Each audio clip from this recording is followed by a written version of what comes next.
इस ब्लॉग का real time traffic देखो 13,600। तो क्या कितना पेज व्यूज था मंथली या इसका लास्ट मंथ में अगर मैं बात करूं तो? लास्ट मंथ में अगर हम बात करें तो जैसा अगर हम अपने इसमें एनालिटिक्स में भी देखेंगे तो लास्ट 1 मंथ में इस पे अप्रोक्सीमेटली 5.1 मिलियन यूनिक यूजर है और ओवरऑल 10 मिलियन के आसपास इस पे पेज व्यूज है। 5 मिलियन यूजर्स Yes. और 10 million page views. Page views तो कितना कमा रहे हो इस ब्लॉग से? अगर ऑनेस्टली बता दो इस ब्लॉग से हम समवेयर अराउंड 4,500 से लेके 10-12 हज़ार डॉलर बना रहे हैं। और ऐसे कितने ब्लॉग्स हैं आपके? करंटली हमारे ऐसे कुछ 7 ब्लॉग्स हैं। 7 ब्लॉग्स हैं। तो देखिए इन्होंने नोट छापने की मशीन रख रखी है, वो भी एक नहीं, दो नहीं, 7-8 नोट छापने की मशीन है। तो आज हम इनसे जानेंगे कि कैसे इन्होंने ये मशीन बनाई और कैसे इतना पैसा छाप रहे हैं। तो चलिए स्टार्ट करते हैं। तो सबसे पहले आपका थोड़ा ब्रीफ में इंट्रोडक्शन दीजिए कि आप क्या करते हैं और बेसिकली कैसे इनकम करते हैं इतनी। श्योर। तो बेसिकली माय नेम इज़ कुशल अरोड़ा। मैं एक ब्लॉगर हूँ, डिजिटल मार्केटिंग करता हूँ। मैं पिछले 4 साल हो गए मेरे को इस फील्ड में एक्टिवली काम करते। मैं कंपनी चलाता हूँ जिसका नाम है कैप डिजिटल। इसमें हम मोस्टली एसईओ करते हैं। एसईओ क्लाइंट्स की काफ़ी सारे हमारे एसईओ क्लाइंट्स हैं जिनके लिए हम एसईओ करते हैं। हमारी खुद की काफ़ी वेबसाइट्स हैं जिन पे हम काम करते हैं। वेबसाइट्स के अलावा हम इन जनरल अफिलिएट मार्केटिंग भी करते हैं, ब्लॉग से, पेड एड्स वगैरह से। तो ये सब चीज़ें कुछ मिला के हम कुछ करते हैं।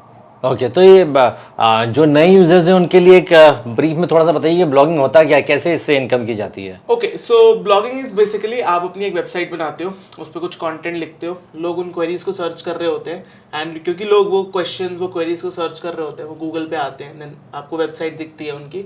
उस वेबसाइट पे आने के बाद लोग बेसिकली आपके कंटेंट को गो थ्रू करते हैं, इन्फॉर्मेशन उनको मिलती है। उस इन्फॉर्मेशन के बीच में आपने एड्स लगाई होती हैं, राइट? तो वो एड्स देखते हैं तो आपको पैसे मिलते हैं। अफिलिएट लिंक्स लगाए होते हैं, अगर कोई यूज़र उस पर्टिकुलर लिंक पे क्लिक करके कुछ खरीदेगा तो पैसे मिलते हैं। तो ऐसे आप जो है ब्लॉगिंग करके मतलब यूजुअली यूज़र को हेल्प करते हो और आप भी अल्टीमेटली आपकी हेल्प होती है इन टर्म्स ऑफ अर्निंग। तो बहुत ही सही तरीका है ब्लॉगिंग से इनकम करने का। तो आज हम जानेंगे मिस्टर कुशल जी से कि किस तरह से ब्लॉगिंग करके एक अच्छी खासी इनकम की जा सकती है।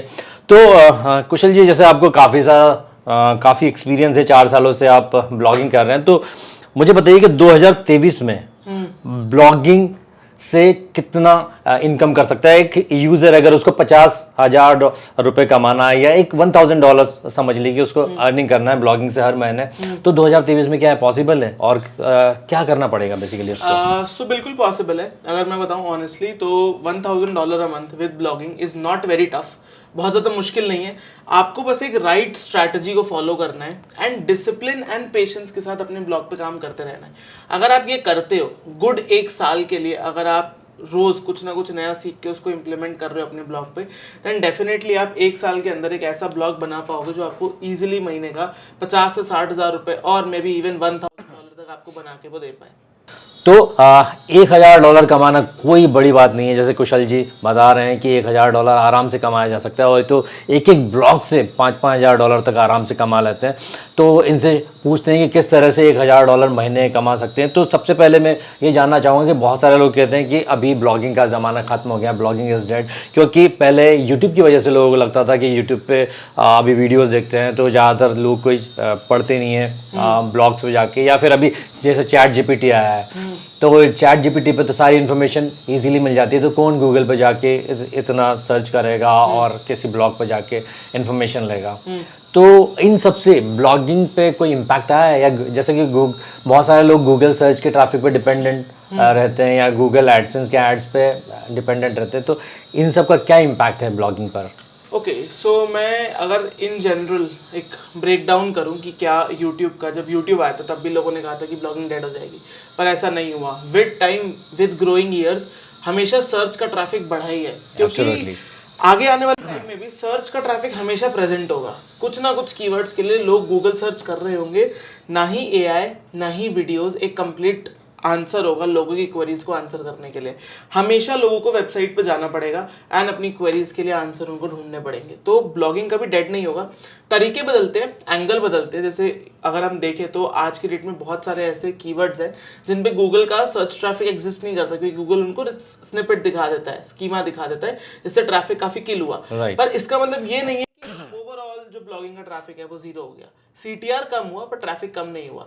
बट आप अगर वैसे भी देखो तो अगर CTR कम हुआ तो यूजर्स भी तो बढ़े हैं। यस सर, यूजर्स बढ़े तो CTR कम भी हुआ तो फर्क नहीं पड़ेगा। एंड अगर हम इस ब्लॉग की भी बात करें तो अभी भी इस ब्लॉग पे 5 मिलियन नए यूजर्स आए थे। तो डेफिनेटली आप देखो 50 लाख ऐसी जनता है जो एग्जिस्ट कर रही है, जो आपके ब्लॉग पे आ रही है। अपने इंडिया की पॉपुलेशन 130 करोड़ लोग हैं, राइट। तो मैं कहता हूँ आप अगर 1% को भी टारगेट कर दो, which is like almost 1.3 crore, तो आप देखो मैंने ऑलमोस्ट 0.05% यूजर्स को टारगेट किया हुआ इंडिया के जिनके पास इंटरनेट है। तो सेम वे में आप भी कर सकते हो। द ओनली थिंग इज आपको राइट क्वेरीज को आंसर करना है, राइट नीश सिलेक्शन करना है जिसपे आप ब्लॉग बनाओ। ऐसा ब्लॉग बिल्कुल मत बनाओ जिसपे लोग गूगल सर्च करना पसंद नहीं करते हैं या फिर लोग वेबसाइट्स विजिट करना पसंद नहीं करते हैं। Right, absolutely. इनफैक्ट मैंने भी एक वीडियो पब्लिश किया था कुछ दिन पहले जिसमें मैंने बताया था कि यूट्यूब और चैट जीपीटी के आने के बावजूद भी गूगल का जो मंथली ट्रैफिक है ऑलमोस्ट 80 to 85 बिलियन के करीब अभी भी है। गूगल का ट्रैफिक बिल्कुल भी गिरा नहीं है। Exactly. और जैसे अभी आप ये देख रहे थे कि 5 मिलियन ट्रैफिक सिर्फ एक सिंगल ब्लॉग पर है, तो सोच सकते हैं कि कितना पोटेंशियल हो सकता है गूगल के ट्रैफिक का और ब्लॉगिंग का। Correct, right. तो अगर किसी कोई भी बिगनर है, उसको अगर ब्लॉगिंग में इंटरेस्ट है, वो उसको स्टार्ट करना है ब्लॉगिंग, तो सबसे मेन इशू आता है कि निश सिलेक्शन का, कि निश कैसे सिलेक्ट किया जाए। क्योंकि निश सिलेक्ट करने में बहुत सारी दिक्कतें आती है। बहुत कुछ लोग बोलते हैं कि अपने पैशन को फॉलो करो, जो इंटरेस्ट है उसमें ब्लॉगिंग करो। कुछ लोग कहते हैं कि इस टाइप के जो हाई ट्रैफिक वाले कीवर्ड्स हैं उनमें, जैसे जॉब्स हैं, योजनाएं हैं या इवेंट टाइप के ब्लॉगिंग होते हैं, इसमें इनको फॉलो करो। कुछ लोग कहते हैं इंडिया के निश को देखो, कुछ लोग कहते हैं इंटरनेशनल के देखो। तो बहुत सारे लोग बेसिकली कंफ्यूज हो जाते हैं कि निश को सिलेक्ट कैसे किया जाए ताकि एक इनकम का भी बैलेंस हो और उनका इंटरेस्ट भी बना रहे उसमें। एग्जैक्टली। सो अगर मैं भी इसका आंसर दूँ तो आंसर बहुत सिंपल है कि निश selection is the most important part of blogging. अगर आपने गलत निश सेलेक्ट करा तो पहली बात आप उस पर कॉन्टेंट नहीं बना पाओगे। कंटेंट नहीं बना पाओगे तो वो कंटेंट कभी गूगल के अंदर शो अप नहीं होगा। शो अप नहीं होगा तो ट्रैफिक नहीं आएगा and end of the story है। तो नीश आप ऐसे सेलेक्ट करो। फर्स्टली देखो कि इन जनरल आपको इंटरेस्ट किन चीज़ों में है। लेट्स सपोज आप अपने 5 ऐसी चीज़ें लिखो जिसपे आप सबसे ज़्यादा यूट्यूब वीडियोस देखते हो, गूगल करते हो, कुछ भी करते हो, जिसपे आप खुद पढ़ना पसंद करते हो और खुद लोगों से डिस्कशन करना पसंद करते हो। उन टॉपिक्स को एक्सप्लोर करो जिसपे आप खुद लोगों से बातें करते हो, अपने दोस्तों से बातें करते हो, घर वालों पर जिन चीज़ों को लेकर डिस्कस करते हो। जैसे मेरे को शुरू से काफ़ी शौक था टेक्नोलॉजी के बारे में। मैं अपने फ्रेंड्स वगैरह से टेक्नोलॉजी, ऑटोमोबाइल के बारे में कुछ ना कुछ बातें और चीज़ें शेयर करता था। तो सेम वे में आप देखो आपको किस बारे में ज़्यादा इंटरेस्ट है। जिस बारे में इंटरेस्ट है अब वहाँ देखो कि उसमें भी काफ़ी नैरो डाउन करके आप किस पे लिख सकते हो। अब से टेक भी बहुत बड़ा है। अब इसमें लैपटॉप्स भी आते हैं, मोबाइल भी आता है, इसमें फिर कैमरास भी आते हैं। आप देखो सबसे ज़्यादा इंटरेस्ट आपको किस में, फिर और सेलेक्ट करो। जैसे आपने लैपटॉप्स कर लिया, राइट। अब आपने क्योंकि लैपटॉप कर लिया तो अब देखो लैपटॉप को सिंपली कोई भी कीवर्ड रिसर्च टूल को आप यूज़ कर सकते हो। हमारे केस में अगर जैसे मैं Ahrefs यूज़ करता हूँ तो किसी भी कीवर्ड रिसर्च टूल पे जाओ, लैपटॉप इन जनरल डाल दो, देखो लोग क्या गूगल पे सर्च कर रहे हैं। जो वो सर्च कर रहे हैं उसके अकॉर्डिंग आप कीवर्ड्स निकालो और लिखना शुरू कर दो। आप लिखते जाओ, सोचो मत ट्रैफिक, DA, PA, क्योंकि लोग गलती यहाँ पे भी करते हैं ना, लोग बस स्टार्ट कर रहे होते हैं और इतनी टेक्निकल चीज़ों में पड़ जाते हैं जिसकी कोई लिमिट नहीं होती है। 2 ब्लॉग पब्लिश नहीं किए होते, बैकलिंक कैसे करें, ऑफ पेज कैसे करें, एडसेंस का अप्रूवल कैसे मिलेगा, वो जो सबसे कोर चीज़ है कंटेंट क्रिएशन, जिसके लिए वो ब्लॉग बना रहे हैं, उस पे फोकस करना छोड़ के बाकी सब चीज पे फोकस करते हैं। अगर आप कंटेंट क्रिएशन पे फोकस करोगे देन डेफिनेटली आपके जो बेसिक्स हैं वो डन राइट हो जाएंगे। एंड कंटेंट क्रिएशन अगर आपका कंप्लीट हो जाता है, आप अगर 3 मंथ्स में सक्सेसफुली 100 ब्लॉग लिख पाते हो, देन आपको अदर चीज़ों पे ध्यान देना चाहिए, जैसे एडसेंस अप्रूवल, वेबसाइट की स्पीड, डिज़ाइन, प्लगइन्स, मतलब और ब्यूटीफाई करने के लिए अपनी वेबसाइट को एडसेंस अप्रूवल। अगर आप पहले ये सब चीज़ें ले आओगे तो आप कभी ब्लॉग लिखोगे ही नहीं, राइट। आप इन्हीं सब कॉम्प्लेक्स चीज़ों में पड़ जाओगे एंड अल्टीमेटली जो कोर चीज़ है उस पर फोकस छोड़ के अब बाकी सब कर रहे होगे तो अल्टीमेटली आपकी ग्रोथ नहीं हो रही होगी। क्योंकि ये सब चीज़ें आपके ब्लॉग को ग्रो करने में हेल्प नहीं करती। जो आपको ब्लॉग में ग्रो करने में हेल्प करता है वो एग्जैक्टली कॉन्टेंट ही है। तो आपका ज़्यादा फोकस हमेशा कॉन्टेंट क्रिएशन पर रहना चाहिए। अच्छा, तो निश ऐसा सिलेक्ट करो कि जिसमें कंटेंट आप कंटिन्यू पब्लिश कर सको और जिसमें नए नए आइडियाज़ आते रहे ताकि अच्छा एक कंटेंट लिख सके, ताकि लोगों को कुछ नया और डिफरेंट कंटेंट दिख सके, राइट। तो कंटेंट पे ज़्यादा फोकस होना चाहिए इनिशियल डेज में। तो बहुत सारे लोगों की क्वेरीज होती है कि अगर वो जो ब्लॉग स्टार्ट कर रहे हैं तो एक नहीं, दो क्वेरीज हो सकती हैं, जैसे कि इंडिया को फोकस करे या इंटरनेशनल ट्रैफिक को फोकस करे, और दूसरा ये भी कि जैसे आप कहते हो कि आपके मोस्ट ऑफ दी जो ब्लॉग्स हैं वो एक्सपायर्ड डोमेन पर बेस्ड है, तो अगर किसी को फास्ट सक्सेस करनी है तो उसे न्यू डोमेन के साथ जाना चाहिए या एक्सपायर्ड डोमेन के साथ जाना चाहिए?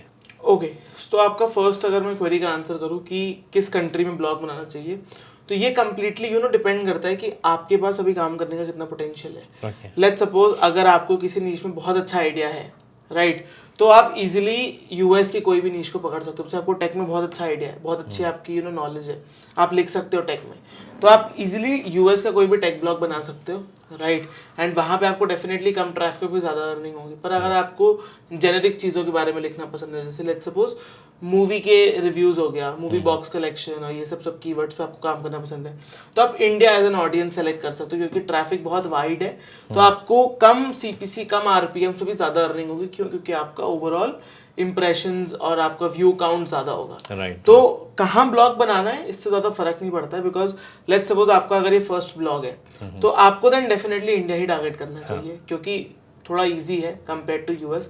यूएस में हर मार्केट में कंपटीशन एग्जिस्ट करता है, नो मैटर कंपटीशन बहुत हाई है उस साइड। बट अगर आपको कम एक्सपीरियंस है, आपका फर्स्ट ब्लॉग है, देन डेफिनेटली आप एक इंडियन नीश में ब्लॉग बना के ज़्यादा इजीली अपना ट्रैफिक ग्रो कर सकते हो। हाँ, स्टार्ट मतलब अगर इंडिया से करेंगे तो ज़्यादा बेटर रहेगा उनको, क्योंकि चीज़ें थोड़ी फास्ट होगी, और चीज़ें फास्ट होगी तो थोड़ा मोटिवेशन भी मिलता रहता है काम करने का, और फ्यूचर में तो हम कभी भी इंटरनेशनल मार्केट में भी जा सकते हैं। Exactly. And coming to your next question कि हमें फ्रेश लेना चाहिए, एक्सपायर्ड लेना चाहिए, तो मैं अगर ऑनेस्टली बताऊँ तो मैं खुद, मेरी जितनी भी वेबसाइट्स का पोर्टफोलियो है वो सारा एक्सपायर्ड डोमेन्स पे बेस्ड है। तो मैं तो एक्सपायर्ड डोमेन चूज़ करता हूँ। क्यों? क्योंकि उस पर जो बैकलिंक्स होते हैं वो काफ़ी सारे ऑलरेडी एग्जिस्ट करते हैं, तो हमें ऑफ पेज पे नया ब्लॉग बनाने के बाद ज़्यादा काम नहीं करना पड़ता। एंड सक्सेस के चांसेस डेफिनेटली एक्सपायर्ड डोमेन पे फ्रेश से ज़्यादा होते हैं, क्योंकि रिजल्ट्स फास्ट आते हैं। तो रिजल्ट्स फास्ट आते हैं तो आप एक्ट इन जनरल फास्ट कर सकते हो, जिससे अल्टीमेटली आपका ब्लॉग जल्दी ग्रो करता है। राइट, तो मतलब एक्सपायर्ड डोमेन का ये फ़ायदा है कि बैकलिंक्स ऑलरेडी होती है, और शायद एज का भी कहीं ना कहीं फैक्टर रहता है कि अगर आपने सही टाइम पे ग्रैब कर लिया तो जो उसकी एज होती है वो भी एक कहीं ना कहीं आपको मैटर करती है और रैंक करने में हेल्प करती है, राइट। लेकिन अगर किसी के पास बजट ही नहीं है, राइट, तो नए डोमेन के साथ जाना कितना कंफर्टेबल रहेगा उसके लिए, या फिर अगर कम बजट है थोड़ा उसका, क्योंकि जैसे मेरे ख्याल से आज एक्सपायर्ड डोमेन बहुत ज़्यादा एक्सपेंसिव हो गया, क्योंकि कंपटीशन बहुत है एक्सपायर्ड डोमेन के मार्केट में भी। तो कम बजट में वो कैसे एक्सपायर्ड डोमेन ग्रैब कर सकता है, या फिर नए डोमेन के साथ कैसे जा सकता है अगर किसी को करना है तो? ओके, सो नए डोमेन के साथ मैं बिल्कुल भी ये नहीं कह रहा हूँ कि किसी को नए डोमेन के साथ जाना नहीं चाहिए। नए डोमेन के साथ आप जा सकते हो, राइट, बट अगर आप नए डोमेन के साथ जाते हो तो आपको ये पकड़ के चलना है कि मेरे को 6 महीने तक कोई रिजल्ट नहीं मिलने वाले। आपको अगेन अपने कंटेंट पे बस ध्यान देना है, कंटेंट अच्छा लिखते जाना है, 6 मंथ में डेफिनेटली उसमें बूम आएगा। राइट। बट अगर एक्सपायर्ड डोमेन की बात करें, आप कंटेंट लिखोगे, आपको लाइक 10 डेज 12 डेज के अंदर ही वो कंटेंट कैसे परफॉर्म कर रहा है इसका आइडिया लगने लग जाता है। राइट। एंड क्योंकि इसका आपको आइडिया लग रहा होता है तो आप ज़्यादा इजीली एक्ट आउट कर पाते हो कि नेक्स्ट हमें क्या करना है, क्या नहीं करना है। तो कम बजट का अगर एक्सपायर्ड डोमेन हम लेने जाएंगे तो हमें as low as registration cost पर डोमेन भी मिल सकता है। और रजिस्ट्रेशन कॉस्ट वाला मतलब है कि आपने डोमेन ढूंढा, फ्री वाला ढूंढा, आपने कोई भी ऑक्शन को यूज नहीं किया, कोई भी ऑक्शन कंपनी को, क्योंकि अगर आप ऑक्शन, मेरे ख्याल से एक डिलीटेड करके पार्ट होता है, डिलीटेड वाला आता है, लोगों के दिमाग से निकल जाते हैं, लोग उसको एक्चुअली उनको देखना भूल जाते हैं। करेक्ट, डिलीटेड वाला भी एक होता है, एक पेंडिंग डिलीट करके भी होता है कि जो होने वाले हैं। राइट। एक होते हैं जो हो गए वो डिलीटेड हो गए, एक होते हैं जो होने वाले हैं पेंडिंग, उन पे भी पेंडिंग डिलीट करके, आई थिंक 35 डेज के बाद। करेक्ट, हाँ, 45 डेज का जो टोटल ग्रेस पीरियड होता है 30+15 का, उसके बाद आप जो है एग्जैक्टली फिगर आउट कर सकते हो कि ओके ये डोमेन 1 महीने बाद डिलीट होगा। तो अगर आप उसको एक चीज होती है जिसको हम ड्रॉप कैचिंग कहते हैं, बहुत सारे ड्रॉप कैचिंग प्लेटफॉर्म्स आते हैं, अगर आप वो डोमेन को ड्रॉप कैचिंग वेबसाइट पे जाके सबमिट कर देते हो, हार्डली वो $50 की फीस लेते हैं। अच्छा। और अगर उस पर कोई बंदा इंटरेस्टेड नहीं होता है तो आपको वो एक अच्छा एक्सपायर्ड डोमेन $50 की फीस में मिल सकता है बिना ऑक्शन में गए। तो कोई बंदा भी expired domain as low as $50 में ले सकता है। एंड हायर लिमिट तो फिर कोई हायर लिमिट नहीं है, आप 15, 20, $25,000 के भी एक्सपायर्ड डोमेन ले सकते हो। ओके, तो बहुत ही अच्छी स्ट्रेटेजी है। $50 में भी आप एक अच्छा एक्सपायर्ड डोमेन ले सकते हो, जो कि जिसकी हाई अथॉरिटी हो, बैकलिंक्स हो, और जिसमें हो सकता है एज भी हो। तो मान लीजिए जैसे किसी ने डोमेन बुक कर लिया तो अभी उसके बाद क्या इंपॉर्टेंट सेटिंग्स होती है, और वैसे अगर होस्टिंग की बात की जाए तो आप कौन सी होस्टिंग को रिकमेंड करते हो बिगनर्स के लिए, और इम्पॉर्टेंट सेटिंग्स क्या होगी अगर उसने सेटअप कर लिया अपना होस्टिंग और डोमेन, तो इम्पॉर्टेंट सेटिंग्स क्या हो सकती है उसके लिए, जो जैसे आप बहुत सारे अलग अलग डोमेन्स लेते रहते हो और अलग अलग ब्लॉग्स बनाते हो, तो सबसे मिनिमम रिकमेंडेड सेटिंग्स क्या बताओगे आप? सो अगर मैं एज अ बिगिनर बताऊं, तो अगर कोई भी बिगिनर स्टार्ट कर रहा है तो मैं उनको यूजुअली होस्टिंगर रिकमेंड करूंगा, क्योंकि होस्टिंगर काफ़ी इजी टू यूज़ है, ओके, राइट, बिगिनर फ्रेंडली है। मैं पर्सनली होस्टिंगर के साथ साथ क्लाउडवेज और डिजिटल ओशन यूज़ करता हूँ, क्योंकि उन पे हाई ट्रैफिक लेने की कैपेसिटी है। होस्टिंगर पे भी काफ़ी सारे क्लाउड ऑप्शंस अवेलेबल है, ओके, बट क्योंकि मैं कंफर्टेबल हूँ, मतलब मेरे को इतना ज़्यादा सपोर्ट नहीं चाहिए होता है किसी थर्ड पार्टी प्लेटफॉर्म का, तो मैं होस्टिंग को खुद रॉ मैनेज करता हूँ, डिजिटल ओशन से सर्वर बनाता हूँ और उसको खुद कनेक्ट करके मैनेज करता हूँ। ओके, तो वो भी कोई कर सकता है अगर कोई टेक्निकल नॉलेज रखता है तो, बट अगर आपको टेक्निकल नॉलेज नहीं है तो आप डेफिनेटली होस्टिंगर यूज़ कर सकते हो। अगर हम कुछ क्विक सेटिंग्स की बात करें जो किसी को भी अपने ब्लॉग में करनी चाहिए, वो काफ़ी बेसिक है, कुछ भी स्पेशल नहीं करता हूँ मैं भी। बेसिक आपको एक एसईओ प्लगइन डालना है, राइट। एसईओ प्लगइन में आप रैंक मैथ यूज़ कर सकते हो।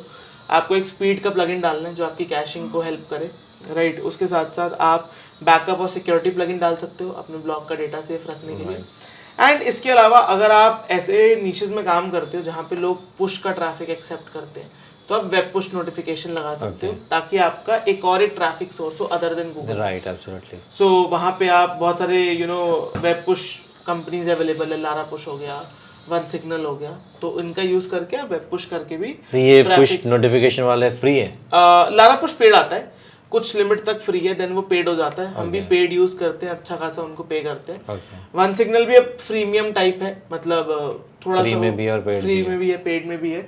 बाकी अगेन अगर आप थोड़ी सी भी टेक्निकल नॉलेज रखते हो, देन अगर गूगल का आप खुद फायरबेस यूज करके अपना पुश नोटिफिकेशन बना सकते हो। कोई रॉकेट साइंस है नहीं, यूट्यूब पे वीडियोस वगैरह अवेलेबल है। अगर आप पे करना नहीं चाहते तो वो भी आपके लिए एक ऑप्शन अवेलेबल है। सो प्लगइन्स के अलावा अगर हम बात करें वेबसाइट थीम की, तो मेरी बहुत बेसिक 2-3 थीम्स ही हैं जो मैं यूज़ करता हूँ। मैं थीम सेलेक्ट करते टाइम बस ये ध्यान रखता हूँ कि थीम जो है वो एक्सट्रीमली फास्ट होनी चाहिए, रिस्पॉन्सिव होनी चाहिए, मोबाइल फ्रेंडली ऑफ कोर्स होनी चाहिए, बिकॉज एक असेंशियल फैक्टर है। तो थीम के लिए मैं जनरेटप्रेस यूज़ करता हूँ, एस्ट्रा यूज करता हूँ। ये दो मेरी टॉप पिक्ड थीम है जिनको मैं अपने ब्लॉग्स में यूज करता हूँ। अच्छा, मोस्ट ऑफ द ब्लॉग्स में आप ये दो थीम ही यूज करते हैं? जनरेटप्रेस और एस्ट्रा। अच्छा, बहुत बढ़िया। तो अगर जैसे सेटअप हो गया ब्लॉग, अभी कंटेंट लिखने हैं, तो कंटेंट की क्या स्ट्रेटजी होना चाहिए? क्या उसको कोई कैलेंडर बनाना चाहिए कंटेंट स्ट्रेटजी के लिए? कीवर्ड रिसर्च कैसे करना चाहिए? या फिर आजकल बहुत सारे एआई टूल्स भी आए हैं, तो एआई टूल्स से कंटेंट लिखना कितना फ़ायदेमंद हो सकता है? कंटेंट कैलेंडर की अगर हम बात करें तो ये टोटली आपके ऊपर डिपेंड करता है। मतलब हमारे ब्लॉग्स का वैसे कोई कैलेंडर नहीं होता है, बट हमें इतना पता होता है कि हमें डेली इतना पब्लिश करना है, तो हम उस फ्रीक्वेंसी को मेंटेन रखते हैं, राइट। आप भी अगर चाहो तो एक फ्रीक्वेंसी को मेंटेन कर सकते हो, 1 a day, 2 a day, 3 a day, right. अगर आप चाहो डेफिनेटली कैलेंडर बना सकते हो कि आज डे 1 पे ये जाएगा, डे 2 पे ये जाएगा, डे 3 पे ये जाएगा, बट क्योंकि हमारे काफी सारे ब्लॉग्स ट्रेंडिंग निशेस पे बने हैं तो हम प्लान आउट नहीं कर सकते कि फ्यूचर में क्या होने वाला है, राइट। जैसा होता है हम अकॉर्डिंगली उसके जैसे जैसे इवेंट्स आते हैं वैसे वैसे आप कंटेंट बनाते हैं, कंटेंट उस पर लिख लेते हैं। बट अगर हम राइटिंग की बात करें तो मैं ऑनेस्टली ये जो ब्लॉग हमने यहाँ पे दिखाया था, इस ब्लॉग पे स्ट्रिक्टली नो एआई यूज्ड है। ओके, मतलब हमने बिल्कुल भी कोई भी एआई टूल का यूज नहीं करा है, बट डजंट मीन कि मैं एआई को सपोर्ट नहीं करता। ओके, एआई को यूज करने का तरीका होता है जो मोस्टली लोग सही से यूज नहीं करते।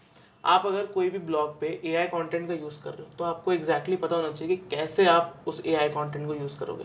अगर आप जो एआई ने आपको लिख के दिया एग्जैक्ट कॉपी पेस्ट कर दोगे तो वर्क नहीं करेगा, है ना।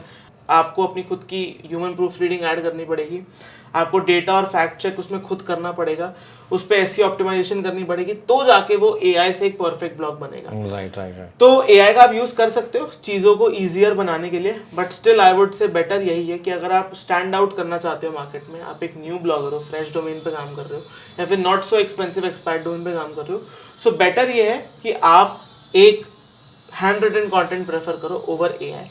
एआई को आप यूज कर सकते हो आइडियाज लेने के लिए, बट डजंट मीन कि आप एआई पे फुल्ली रिलाई करो। राइट, तो ये भी एक सही स्ट्रेटजी है अगर आप स्टार्ट कर रहे हो तो। और अगर मेरे ख्याल से आप खुद से लिखोगे स्टार्ट में कंटेंट, तो ये ज़्यादा बेटर रहेगा। और अगर आपको एक्सपेरिमेंट ही करना है एआई से रिलेटेड कंटेंट पे, तो आप एक सेपरेट ब्लॉग बना सकते हैं, वहाँ पर एक एक्सपेरिमेंट कर सकते हो कि एआई वाले कंटेंट किस तरह से परफॉर्म कर रहे हैं, क्योंकि बहुत सारे लोगों को बेसिकली आइडिया ही नहीं है कि किस तरह से एआई के कंटेंट लिखे जाते हैं। मैं खुद एक्चुअली एआई के कंटेंट यूज़ करता हूँ, तो एआई के कंटेंट लिखना भी एक आर्ट है बेसिकली। अगर आपको जो प्रॉम्प्ट इंजीनियरिंग की स्किल्स है आपके अंदर, तो आप बेटर तरीके से कंटेंट लिख सकते हो, क्योंकि एआई के कंटेंट में 3 बातें ज़रूर होना चाहिए। पहले तो ये कि कंटेंट यूनिक हो, और दूसरी ये कि वो एआई डिटेक्शन के किसी भी टूल को पास कर ले, और तीसरी ये कि बहुत ज़्यादा वैल्यूएबल हो। आप खुद पढ़ के देखो, अगर आपको लग रहा है, जस्टिफिकेशन मिल रहा है कि हाँ ये कंटेंट बहुत वैल्यूएबल मेरी ऑडियंस के लिए, तो वो कंटेंट ज़्यादा बेटर हो सकता है, राइट। एंड क्योंकि एक पॉइंट और मैं ऐड करना चाहूँगा यहाँ पे, क्योंकि आप एक बिगिनर हो, आपको राइटिंग का एक्सपीरियंस नहीं है, तो आप अगर खुद से नहीं लिखोगे तो आपको खुद भी कभी आएगा नहीं। राइट। तो आपको खुद लिखना इसलिए भी जरूरी है ताकि आपको खुद को भी आइडिया लगे कि एग्जैक्टली चीजें वर्क कैसे कर रही है। राइट। तो इसी चीज़ में मैं एक और बात ऐड करना चाहूँगा, जैसे इन्होंने बताया, बहुत ही बढ़िया बात बताई है, क्योंकि अगर आपको रियल में ये देखने का है कि जस्टिफाई करने का कि आपके लिखे हुए कंटेंट या एआई के लिखे हुए कंटेंट रियल में वैल्यूबल है कि नहीं है, तो आपको खुद लिखने की स्किल होना चाहिए, अदरवाइज आपको मालूम ही नहीं पड़ेगा। तो पहले स्टार्ट में आप खुद लिखना चालू करो, आप खुद आइडिया लो, एक राइटिंग की स्किल लेके आओ, और फिर बाद में एआई का यूज़ करोगे तो ज़्यादा बेटर रहेगा आपके लिए। तो कुशल जी, जैसे कि आप एक्सपायर डोमेन्स पे काम करते हो, तो जाहिर सी बात है कि आप एक्सपायर डोमेन इसलिए परचेस करते हो कि उसमें काफ़ी सारी हाई क्वालिटी वाली बैकलिंक्स होती हैं। तो आज की तारीख में एसईओ कितना इम्पॉर्टेंट है ब्लॉगिंग के लिए? अगर आप ब्लॉग बना रहे हो, और अगर एक नया ब्लॉग किसी ने स्टार्ट किया है, तो उनको बैकलिंक्स बनाना या एसईओ में कितना फोकस करना चाहिए? ओके, सो बैकलिंक्स डेफिनेटली इंपॉर्टेंट है गूगल के लिए, आज भी वो एक रेलेवेंट रैंकिंग फैक्टर है। Absolutely. और मैं बिल्कुल भी नहीं कह रहा कि आपको बैकलिंक्स नहीं बनाने चाहिए। जिस ब्लॉग की भी हम बात कर रहे थे, उस पर मैंने खुद कोई बैकलिंक्स नहीं बनाए हैं, वो एक एक्सपायर्ड डोमेन था, काफ़ी पावरफुल एक्सपायर्ड डोमेन था। सो एज ऑफ नाउ मैं उसी के बैकलिंक्स को यूज़ कर रहा हूँ, राइट। बट अगर बात आती है बैकलिंक्स बनाने की, तो आज की डेट में कोई भी फ्री मेथड तो वर्क नहीं करता है। बैकलिंक्स बनाने का only way is to buy backlinks from people, and अगर आप बाय नहीं करना चाहते तो रिलेशनशिप बिल्ड करके कुछ बार्टर, कुछ एक्सचेंज कर सकते हो, जो कि एक चीपर वे हो सकता है। पे आपको वहां पे भी करना पड़ेगा in term of content, in term of any favour जो आप उनको प्रोवाइड करोगे, फ्री आपको वहां पे भी नहीं मिलने वाला। सो डेफिनेटली बैकलिंक्स आपको बनाने चाहिए। बैकलिंक्स बनाने का only method is paid guest post करो, अच्छी साइट पे जाके वैल्यू एडिशन करो, वहां से आप एक लिंक बैक आपको मिल सकता है। तो this is how you can do backlinks. And रही बात अगर एसईओ की, so again the most important thing for a beginner is कि वो इन सब चीज़ों में स्टार्टिंग में ना पढ़ के सिर्फ अपने कंटेंट पे फोकस करें।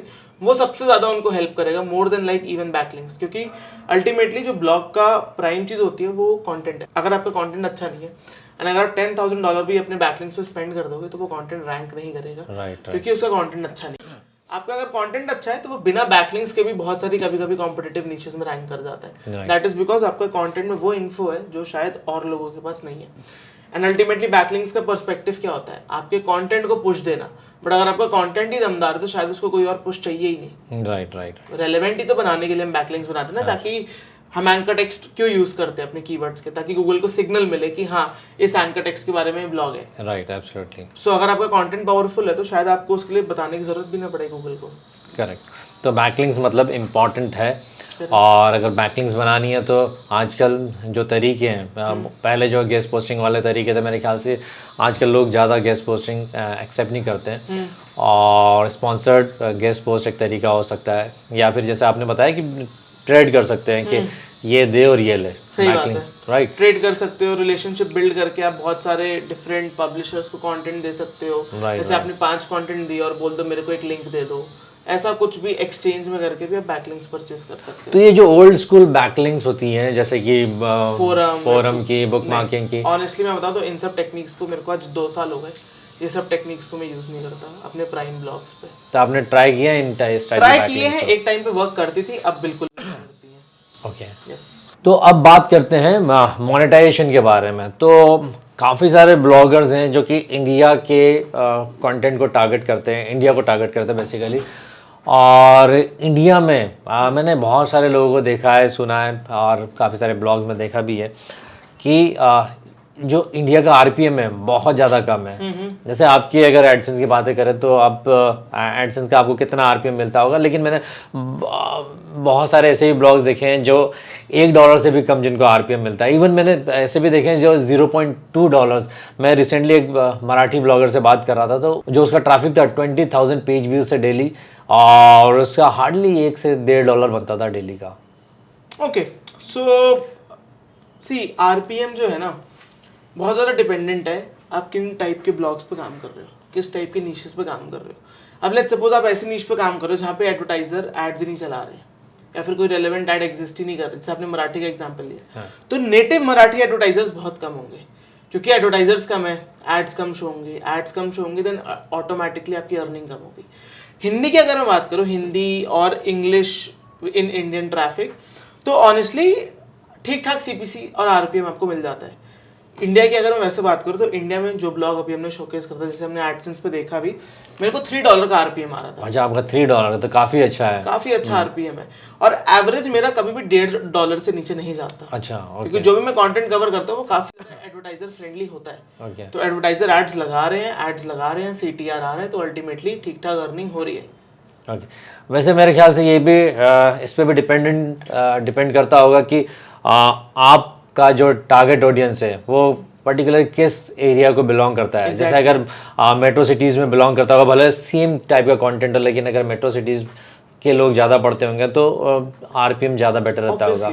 क्योंकि जिस ब्लॉग की मैं बात कर रहा था जिसको $0.2 का आरपीएम था, उसका बेसिकली चंद्रपुर करके एक सिटी है, वहाँ की ऑडियंस थी, और वहाँ एक्चुअली क्योंकि बाइंग कैपेसिटी वहाँ के लोगों की थोड़ी कम है, तो इसकी वजह से मेरे ख्याल से एडवर्टाइजर्स भी कम ही रहते होंगे, और इसकी वजह से आरपीएम भी कम होता होगा। तो अगर आप भी कोई भी इंडियन लैंग्वेजेस, भारतीय भाषाओं को अगर टारगेट कर रहे हो, हिंदी या कोई भी अदर लैंग्वेजेस, तो मेरे ख्याल से आप इस टाइप के कंटेंट लिखो कि आप जो है अच्छे टाइप के लोग अट्रैक्ट कर सको, जैसे कि मेट्रो सिटीज़ के या 2 टायर सिटीज़ के, ताकि आपको मिक्स टाइप का अगर टारगेट ऑडियंस में लेगी तो ज़्यादा बेटर आपका आरपीएम हो सकता है मेरे ख्याल से। तो ब्लॉगिंग में बेसिकली क्या होता है कि ज़्यादातर लोग गूगल पे डिपेंडेंट रहते हैं, ट्रैफिक जनरेट करने के लिए भी और इनकम करने के लिए भी। जैसे ज़्यादातर ट्रैफिक जो होता है, ऑलमोस्ट सारे ब्लॉग्स का ज़्यादातर ट्रैफिक, ऑलमोस्ट 70% से ज़्यादा ट्रैफिक मेरे ख्याल से गूगल सर्च से आता है। और जब लोग उनके साइट पे आते हैं, ब्लॉग पर आते हैं, तो जो इनकम का मेथड होता है वो भी गूगल एडसेंस ही होता है, राइट। तो ये कितना स्टेबल है एक्चुअली इनके ऊपर रिलाय करना कि गूगल के ऊपर कि मेरा ट्रैफिक भी गूगल से आए और इनकम भी एडसेंस से आए। क्योंकि क्या होता है कि अगर गूगल का कोई भी अपडेट आया तो पूरा ट्रैफिक चला जाता है, पूरी इनकम चली जाती है, और कभी एडसेंस ने ब्लॉक कर दिया, बहुत सारे लोगों के अकाउंट डीएक्टिवेट करता है, तो एडसेंस ने भी अगर मोनेटाइज करने से मना कर दिया तो भी थोड़ा डिफिकल्ट है मोनेटाइज करना। क्योंकि जो जितने भी एडसेंस से कि जो ऑल्टरनेटिव सोर्सेज है मेरे ख्याल से ट्रैफिक के लिए भी और इनकम करने के लिए भी, तो वो उतने ज़्यादा पोटेंशियल नहीं है मेरे ख्याल से, उनमें उतना स्कोप नहीं है। तो इसके बारे में क्या कहेंगे आप? ओके, सो अगर मैं ट्रैफिक सोर्स की बात करूं, सो ऑनेस्टली मैंने तो आज तक कोई भी गूगल से अच्छा ट्रैफिक सोर्स फिगर आउट नहीं करा है। एब्सोल्युटली राइट, मैंने बिंग ट्राई करा है। Bing is not reliable when it comes to traffic. वैसे बिंग का मेरे ख्याल से मार्केट शेयर बहुत कम है इंडिया में। Correct, India market share exactly. अभी वैसे चैट जीपीटी आने के बाद थोड़ा बहुत बढ़ा था, लेकिन वापस से उसका एग्जैक्टली वो ट्रेंड है, ऊपर नीचे होता रहता है, राइट। बट गूगल के अलावा तो आई डोंट थिंक कोई रिलायबल ट्रैफिक सोर्स है। हाँ, आप अपना खुद की ऑडियंस बिल्ड कर सकते हो। मतलब आप अगर एक ऐसा ब्लॉग बना रहे हो तो आप फेसबुक ग्रुप पे लोगों को ज्वाइन करा सकते हो, आप व्हाट्सएप ग्रुप बना सकते हो, टेलीग्राम चैनल बना सकते हो, मे बी यूट्यूब चैनल बना सकते हो, ऑडियंस को डाइवर्ट कर सकते हो, मे बी अपना ईमेल न्यूज़लेटर ओपन कर लो, बहुत कुछ कर सकते हो, इंस्टा पे फॉलो करवा सकते हो लोगों को। बट इन जनरल आपको गूगल के अलावा इतना बड़ा ट्रैफिक सोर्स कोई मिलेगा नहीं। ऑलमोस्ट 80-90 बिलियन का गूगल के पास ट्रैफिक है। इसका 1/4 1/3 भी किसी भी सर्च इंजन या कोई भी प्लेटफॉर्म के पास नहीं है ट्रैफिक, जहाँ से आप एक ब्लॉग को ट्रैफिक मिल पाए, राइट। तो आप वेब पुश लोगों को सब्सक्राइब करवा सकते हो खुद का ट्रैफिक बिल्ड करने के लिए। एंड रही बात गूगल एडसेंस की, तो ये कहीं पे भी इंपॉर्टेंट नहीं है कि आपका अगर ब्लॉग अगर गूगल से ट्रैफिक ले रहे हो तो आप सिर्फ एडसेंस पे डिपेंडेंट रहो। आप गूगल के ही सर्टिफाइड एड एक्सचेंजेस का यूज़ कर सकते हो, जैसे इजोवेक हो गया, मीडिया वाइन हो गया, मीडिया बाइंग मेरे ख्याल से इंडिया के लिए नहीं है। हाँ, इंडिया के लिए नहीं है, बट इजोइक इंडियन ट्रैफिक सपोर्ट करता है। इनफैक्ट मैं खुद इजोइक यूज करता हूँ, तो इजोइक काफ़ी अच्छा इंडियन ट्रैफिक के लिए एडसेंस से बेटर ECPM वो थोड़ा सा देता है, तो वो आप यूज इंडियन ट्रैफिक में भी चलता है। इनफैक्ट मैंने आपको दिखाया भी था अभी कि मैंने खुद इंडियन ट्रैफिक में भी उसका जो एडसेंस है बेटर है, क्योंकि मैं इजोइक को यूज करता हूँ, यूएस के ट्रैफिक के लिए यूज करता हूँ, और मैंने देखा था कि एडसेंस के कंपैरिजन में बेटर रेट्स है उसके, लेकिन इंडिया का मुझे एक्चुअली आइडिया नहीं है, तो इंडिया का क्या कहेंगे आप? इंडिया में भी अगर मैं इन जनरल उसको कंपेयर करूं तो एडसेंस से थोड़ा बेटर वो इसलिए हो जाता है, इजोइक जो आपको नंबर ऑफ पेज व्यूज पे पैसे देता है, ना कि नंबर ऑफ क्लिक्स पे। एडसेंस हमें सिर्फ क्लिक्स पे पे करता है, बल्कि हमें इजोइक नंबर ऑफ पेज व्यूज पे पे करता है, तो इसीलिए वो एडसेंस से थोड़ा बेटर हो जाता है। आरपीएम उसका भी ऑब्वियस सी बात है, गूगल का ही सर्टिफाइड एड एक्सचेंज है, तो आरपीएम तो सेम रहते हैं, बट आपकी ओवरऑल अर्निंग 20 to 30% इंक्रीज हो जाती है। अच्छा, ओके। तो ये एक तरीके का मेथड है अपनी अर्निंग एग्जिस्टिंग ट्रैफिक से इंक्रीज करने की। ओके, तो कहने का मतलब है कि गूगल का कोई ऑल्टरनेटिव नहीं है ट्रैफिक के मामले में, एटलीस्ट। भले एडसेंस के मामले में बहुत सारे एड नेटवर्क्स हैं, लेकिन ट्रैफिक के लिए आपको गूगल पर डिपेंडेंट रहना ही पड़ेगा। और अगर इन केस अगर कोई अपडेट आया और गूगल की वजह से आपका उस अपडेट की वजह से अगर आपका ट्रैफिक डाउन होता है, तो फिर आपकी इनकम भी उसी हिसाब से डाउन हो जाती है। तो अब मेरे ख्याल से इसका एक उपाय ये भी हो सकता है कि आप और भी साथ में पैरेलल में ब्लॉग्स चालू करके रखो, ताकि उनका ट्रैफिक से जो इनकम आ रहा है एटलीस्ट वो ना जाए। तो अगर 2-4 ब्लॉग्स होंगे, जैसे आपके बहुत सारे ब्लॉग्स हैं, तो एक अगर ब्लॉग पे कुछ इफेक्ट भी हो गया, तो अभी दूसरे एक्चुअली इनकम आती रहे दूसरे ब्लॉग से, राइट। तो अगर मान लीजिए जो एक यूज़र है, एक ब्लॉगर है जिसको अपनी एडसेंस की अर्निंग को बढ़ाना है, क्योंकि अभी समझ लो कि उसने स्टार्ट भी कर दिया, थोड़ा बहुत इनकम भी आ रहा है, क्योंकि बहुत सारे लोग हैं जो उनको $1 $2 आता है, लेकिन उनको ये आइडिया नहीं लग पाता कि अभी कैसे स्केल किया जाए। अभी ये $10 जो डेली का आ रहा है, या $5 डेली का आ रहा है, और मुझे अभी इसको $1000 $5000 या और भी ज़्यादा इससे ऊपर लेके जाना है, तो कैसे मैं स्केल कर सकता हूँ, क्या तरीके हो सकते हैं? श्योर।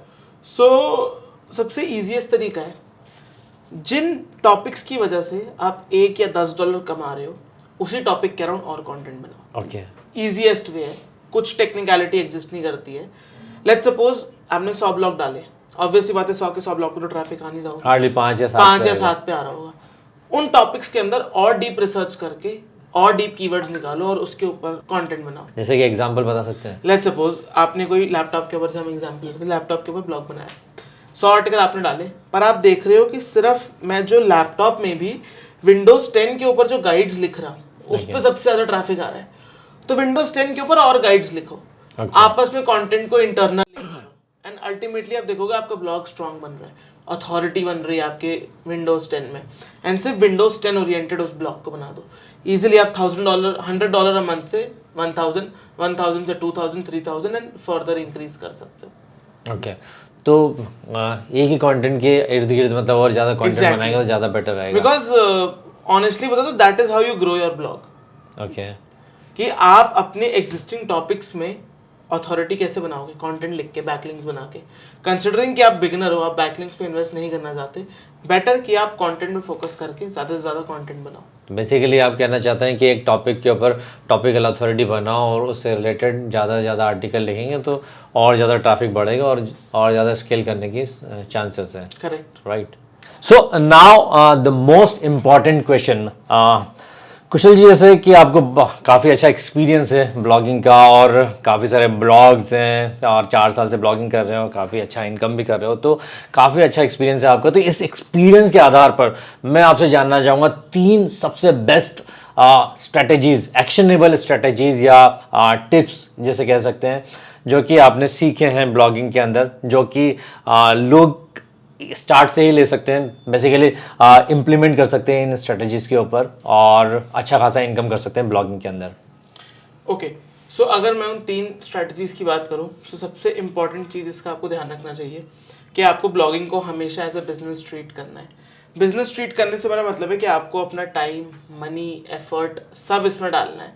एक प्रॉपर बिजनेस की तरह। जैसे आप लेट्स सपोज आप एक ऑफलाइन शॉप खोलते हो, इट्स अ बिजनेस, Right, आप उसमें लोकेशन ढूंढने में एफर्ट डालते हो, फिर उसको डिजाइन करवाते हो, स्टॉक अप करते हो, काम करते हो उस पे, मार्केटिंग करते हो, लोगों को बताते हो, तो जाके आपकी शॉप वहां पे चलती है। और आप ऐसे बिजनेस लेते हो उसको कि हाँ मैं बिजनेस कर रहा हूँ। रोज 9 से 9 जाके वहां पे बैठते हो अपने गल्ले पे, तो जाके आपका बिजनेस कहीं चलता है। राइट, ब्लॉगिंग को भी आप एज ए बिजनेस ट्रीट करो, ऐसे ही रोज काम करो स्केड्यूल के साथ। इवन अगर पार्ट टाइम भी कर रहे हो तो डिसिप्लिन रहो। Right, right. And second part is कि फोकस रखो अपना कि मेरे को इसको ग्रो करना है। इसको एज अ पार्ट टाइम ले रहे हो तो टाइम पास मत लेके चलो कि ग्रो कर गया तो बढ़िया है, नहीं कर जो टाइम दे रहे हो आप पार्ट टाइम में भी 2 घंटा 3 घंटा, तो एकदम सीरियस होके आपको एकदम देना है। सीरियस होके आप दो।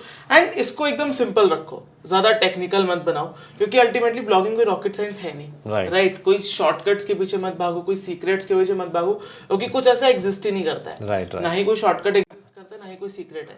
सिंपल फॉर्मूला इज कंटेंट लिखो, रैंक कराओ, ट्रैफिक लाओ, पैसे कमाओ। एकदम सिंपल है। So again sticking to basics कि अपने कंटेंट पे सबसे ज्यादा ध्यान दो।